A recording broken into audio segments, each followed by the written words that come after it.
private sector now, co-owner, and then working in professional sport. Like, of those sort of three different worlds, is there one that you feel, junior S&Cs get the most growth or development with to set you up for a long career in the industry? Yeah, I think that opportunity in the private sector is important because it gives you chances to coach and just get a lot of reps in. And that's something I did a lot of, which we haven't spoken about, while I was at university. And while I was working in semi-pro roles, I was working outdoor boot camps, personal training in gyms, as I said before, tennis coaching, working with tennis academies. So I think it's just getting a lot of reps and standing up in front of people, feeling more confident in delivering a message, writing programs and making mistakes, and being in those environments, which back then are a lot more low stress, low risk. You can probably do that safely, but also learn to communicate with a vast variety of people, whether that's, you could be working with middle-aged women, youth athletes. So it gives you a broader skill set to be able to juggle a lot of scenarios, regardless of profession, whether that might be like a Simon Harris, who you've had on talking. He's doing a lot of education now in the rehab space and spending a bit of time with how he implements things, whether it's like Alex Natira talking about his ISOs and things like that. I think going and seeing people who are doing the education, watch how they practically implement their systems is extremely important.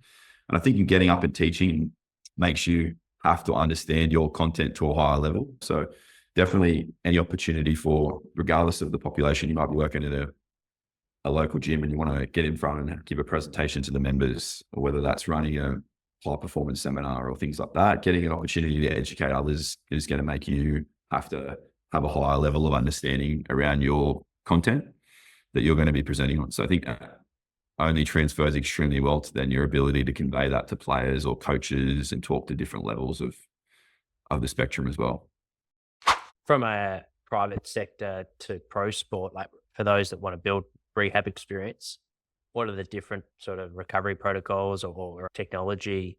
Is there a big gap between the two? So the access to technology and data these days is probably not a gap anymore, which I feel has its pros and cons. As you worked up through those semi-professional roles, you couldn't be relying on a lot of that data. While in the pro space, you never want to take it off you, right?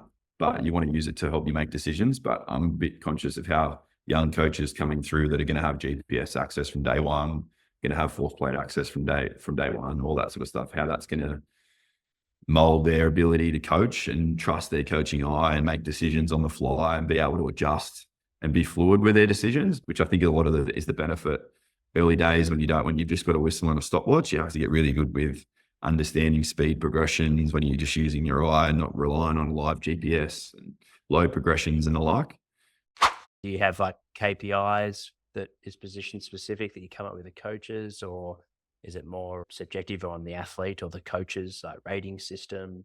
I think there's probably just like a baseline expectation that, one, they're not going to pick up any other injuries while they're in rehab. That's probably like a huge red flag. And then the second one is they're not going to get injured. And they're probably just expectations. They're not even like, if you get those two things right, you're not getting a pat on the back. That's just like that's your job. So you better do those two baseline things really well. So those two things are probably the base level expectations. The next tier, as you said, your return to performances, right? When they're integrating back into training, how well are they integrating back into skill drills before they even return to play? And that's that little period between when they transition out of being under your full control and rehab to that transition period before they're returning to full training is probably the most important and trickiest to navigate at times, because there's certain demands that are hard to create in a rehab setting.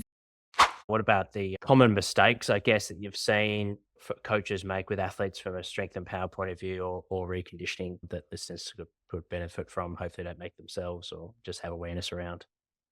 It's probably a lack of loading a lot of the time.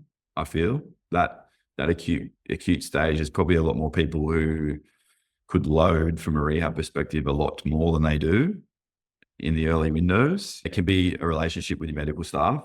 A lot of really forward-thinking medical staff can be really proactive in wanting to load safely early. And then there can be others at times, a lot of medical staff want to be really, really protective.